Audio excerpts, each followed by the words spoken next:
Está no ar mais um Vida em Condomínio. Você, advogado, corretor de imóveis, administrador de condomínios ou morador, esse é o seu canal para você tirar todas as suas dúvidas e conhecer mais sobre o mundo do condomínio. No programa de hoje falaremos do Airbnb, que é um site que tem locado imóveis por hospedagem, por diárias dentro de condomínios residencial.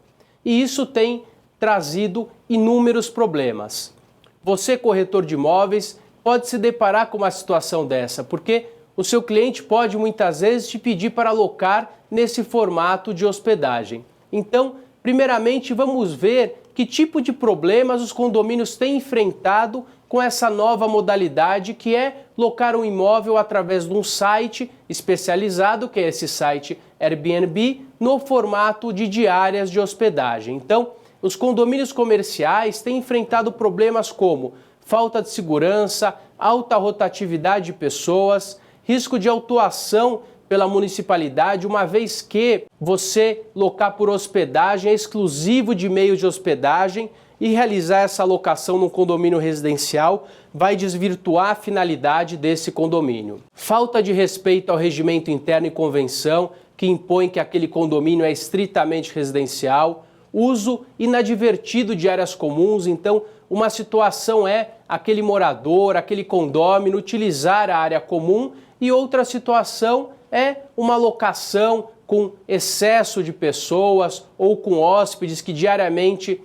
são alterados e isso vai trazer com certeza uma sobrecarga para um prédio residencial que não está preparado para receber hóspedes como se fosse um hotel. E a responsabilidade também pela guarda das chaves pela portaria, uma vez que, via de regra, apesar de não ser aconselhável, as portarias costumam ficar com as chaves de muitas unidades. A partir do momento que tem uma alta rotatividade, a portaria vai assumir uma responsabilidade maior e não é intrínseco à função do porteiro ficar controlando chaves para locação de unidades. Vamos verificar o que tem acontecido no Airbnb e outros aplicativos análogos no mundo afora. Por exemplo, nós temos que em Miami declarou guerra ao aluguel temporário. Então, o Airbnb foi proibido em cidades como Miami, nos Estados Unidos, na Flórida. Problemas em Nova York, São Francisco, Berlim, Paris e Barcelona. Aqui nós temos uma notícia de um jornal português que diz arrendar através de Airbnb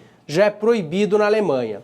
Então, é uma nova modalidade, logicamente que pode ser que ela se ajuste ao condomínio, pode ser que ela não se ajuste ao condomínio. Nós tivemos uma situação muito parecida, muita gente diz que o Airbnb é o Uber dos imóveis, porém, com o tempo as situações podem ou não ser resolvidas, a gente vai ter que esperar na prática o que vai acontecer. A questão é que hoje você realizar uma locação através de um site vai conotar meio de hospedagem e vai desviar a função intrínseca daquele condomínio que é residencial. Além de perturbar o sossego, saúde e segurança, ele vai infringir a legislação, uma vez que estabelecimentos que devem funcionar como hospedagem vão precisar de uma licença específica para isso. A questão é a seguinte, o condomínio bem gerido, ele vai ficar que nem esse condomínio que nós estamos vendo aí na tela. Um condomínio com a fachada equalizada, com o ar-condicionado todo colocado de forma correta. Então, essa é a finalidade e esse é o desafio do síndico, do conselho, dos gestores, do advogado do condomínio. Em contrapartida, aquele condomínio que tolera qualquer situação, ele passa a ter esse tipo de problema. O vizinho colocou um toldo, o de cima achou que não teria problema, também colocou o toldo, daí a janela quebrou ou envelheceu, ele trocou, colocou um caixilho diferente, ele passou uma fiação lá em cima para o ar-condicionado. Isso também pode acontecer no Airbnb. Cabe ao síndico o trabalho preventivo. Então ele precisa verificar se aquele condomínio está preparado para isso, se é legal esse Airbnb no condomínio e preparar a situação para que depois ele não trabalhe de forma repressiva, que é muito mais difícil correr atrás de um prejuízo. Depois que um prédio foi desvirtuado, é muito difícil você recuperar aquela edificação. Então é muito mais fácil manter aquele condomínio do que depois ter que remediar e consertar uma situação, ok? Então, nós temos dados que a má gestão do patrimônio, ele chega a uma desvalorização de 30% sobre o valor da unidade. É exatamente essa foto que nós passamos antes. E a má gestão, ela não é simplesmente um síndico que não é considerado bom. É um síndico que não toma as providências que devem ser tomadas, não proíbem as situações, não proíbe a alteração de fachada, com medo de ser depois reprimido ou de ter um condômino considerado inimigo. Os prédios também sofrem o desgaste natural do tempo, é o envelhecimento dos prédios e todo produto tem a vida útil do produto. Então cabe ao síndico de forma preventiva realizar a manutenção e realizar as substituições de forma preventiva e não esperar o prédio envelhecer. Lembrando que esse envelhecimento pode causar um déficit, uma defasagem de mais de 30% no patrimônio daquele que mora. Então, como é importante a boa gestão dentro de um condomínio. Como é que funciona o dispositivo do Airbnb? Vocês podem olhar aí na tela de vocês que funciona muito parecido com o hotel. Então tem o horário do check-in, o horário do check-out, o número de hóspedes, se você quer alocar uma casa, o número, a quantidade de unidades dessa casa, da mesma forma que você faria uma visita num site de um hotel. E daí você verifica, por exemplo, uma situação como essa. Uma moradora que está oferecendo o imóvel dela. A gente tem aqui imóvel próximo a Paulista, uma região nobre em São Paulo. Um apartamento em prédio familiar, em área segura, agradável, enfim. Ela descreve inclusive a situação em inglês e duas situações chamam a atenção. O horário do estabelecimento para check-in é entre 2 horas da tarde e 2 da manhã do dia seguinte. Isso seria um hotel, é um condomínio residencial.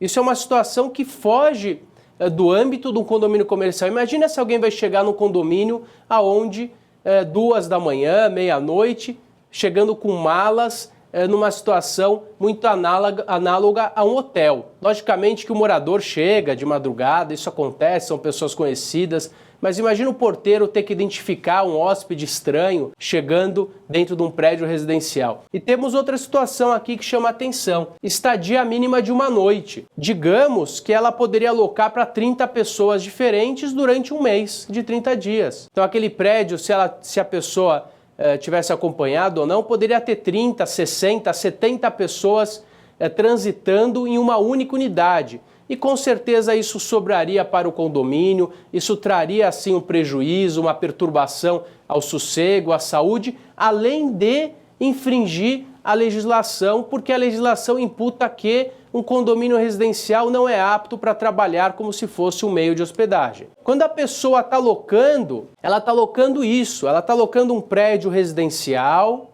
ela está locando uma portaria onde tem um porteiro e não um atendente de hotel. E dentro desse prédio, nós temos esses tipos de problema. Aqueles que moram, a pessoa vai furar um quadro, a pessoa está com problema lá interno, ali não é um hotel.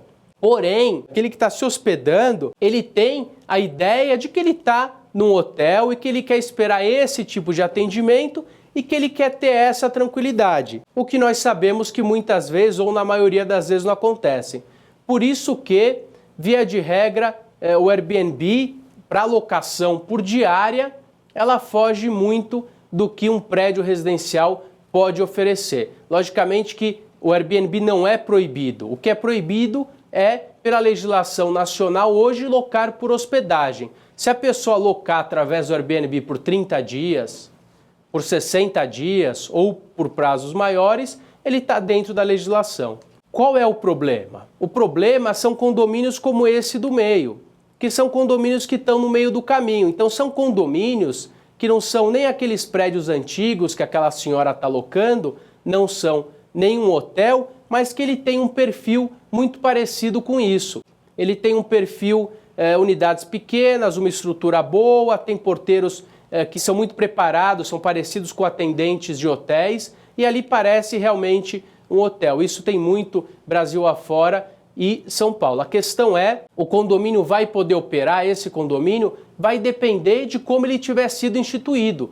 Se ele foi instituído como condomínio estritamente residencial, ele não vai poder receber hóspedes. Se ele fosse, por exemplo, um apart-hotel, um flat, ou se na concepção daquele condomínio fosse verificada que ele poderia receber uma situação diferenciada, receber pessoas a título de hospedagem, aquele condomínio poderia sim operar dessa forma. Esse condomínio poderia operar dessa forma se na instituição desse condomínio isso fizesse parte. Não dá para depois de um condomínio pronto você mudar essa finalidade. Até daria, mas não vai depender unicamente da vontade, da unanimidade dos moradores, porque se o bairro for estritamente residencial, hospedagem tem conotação comercial e pode ser que aquele estabelecimento não possa se adequar a esse tipo de atividade. Então não depende só da vontade, da unanimidade,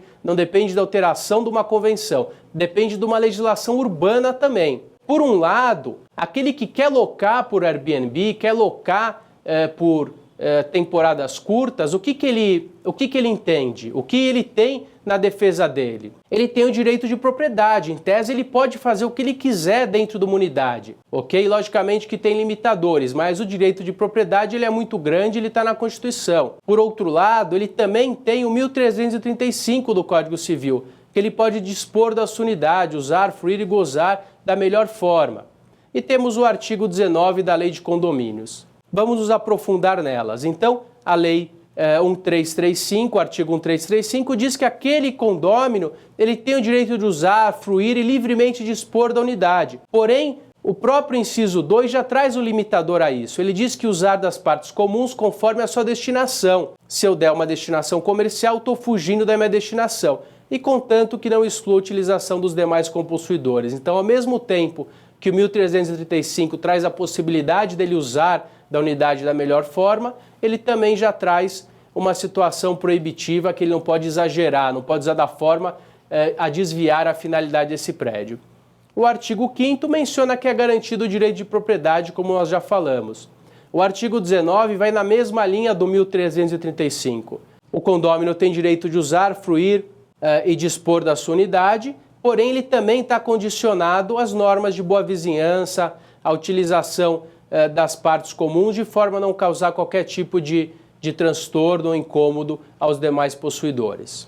Então, se por um lado ele tem o direito de dispor da unidade dele, por outro lado existem limitadores, que são direito de vizinhança, os deveres dos condôminos, a teoria da pluralidade dos direitos, o desvio da finalidade e a própria legislação. Esses são os maiores limitadores à utilização da propriedade de forma a conotar um desvio dessa finalidade através de um site específico. Então, o artigo 1277 diz que o proprietário ou possuidor tem o direito de fazer cessar as interferências prejudiciais à segurança, sossego e saúde. A utilização de forma a perturbar os vizinhos é proibida. No mesmo sentido, o 1336, ele diz que aquele condômino ele tem o dever de dar às suas partes a destinação que tem a edificação e não utilizar de maneira prejudicial ao sossego, saúde e segurança dos demais possuidores. E temos também a teoria da pluralidade dos direitos limitados, que é uma teoria que o judiciário tem usado para proibir a prática de Airbnb em condomínios residenciais. O que diz essa teoria?